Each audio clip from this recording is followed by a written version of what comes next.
Friends, अगर आप इग्नू से पीएचडी करना चाहते हो जुलाई 2025 सेशन में, तो इसके रजिस्ट्रेशन स्टार्ट हो गए हैं। आज हम देखेंगे किन किन सब्जेक्ट्स में पीएचडी में यहाँ पे एडमिशन अवेलेबल है और इसका सिलेक्शन प्रोसेस और एलिजिबिलिटी क्राइटेरिया क्या है। तो वेबसाइट पर अभी लिंक्स वगैरह अप्लाई करने के जुलाई 2025 सेशन के वो एक्टिवेट हो गए हैं, तो वहाँ जाकर आप लोग अप्लाई कर सकते हैं। अभी मैं आपको वेबसाइट का भी इंटरफेस बैकग्राउंड में दिखा दूंगी। अलग अलग सब्जेक्ट्स की जानकारी आप इन्फॉर्मेशन ब्रोशर में जाकर देख सकते हो। तो पहले हम देखते हैं किन किन सब्जेक्ट्स में पीएचडी ऑफर की जा रही है, कितनी सीट्स हैं और एलिजिबिलिटी क्राइटेरिया क्या है। यहाँ पर सभी जैसे कि psychology, public administration, economics, chemistry, life sciences, mathematics, Sanskrit, environmental science, music, dance, management, development studies, French. तो ये 34 अलग अलग सब्जेक्ट्स हैं जिसमें इग्नू पीएचडी ऑफर करता है।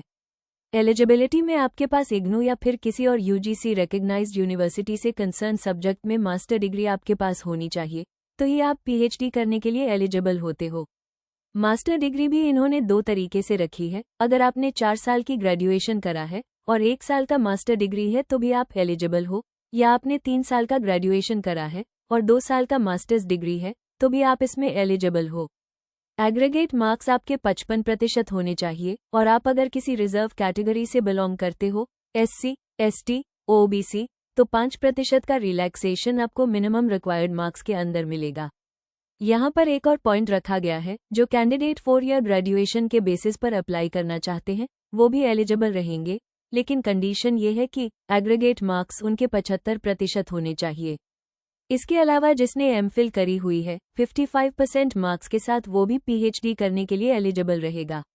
अब कुछ और जनरल इंस्ट्रक्शंस की हम लोग बात करते हैं। IGNOU university PhD degree 2 categories में ऑफर करता है, part time category and full time category. आप किसी भी कैटेगरी में एडमिशन ले रहे हो, आपको कोर्स वर्क में तो रेगुलर अपेयर होना ही पड़ेगा। या इग्नू यूनिवर्सिटी में एडमिशन के बाद 6 महीने का कोर्स वर्क होता है, वो सभी के लिए मैंडेटरी होता है, जो मेनली इग्नू के मेन कैंपस दिल्ली में होता है, जिसमें 80% अटेंडेंस मैंडेटरी होती है। इग्नू कोई भी हॉस्टल की फैसिलिटीज नहीं देता, आपको खुद की अरेंजमेंट खुद ही करनी पड़ेगी। जो कैंडिडेट करंटली एम्प्लॉयड है और पार्ट टाइम पीएचडी करना चाहता है, उसे अपने एम्प्लॉयर से एनओसी भी इशू करवाना पड़ेगा।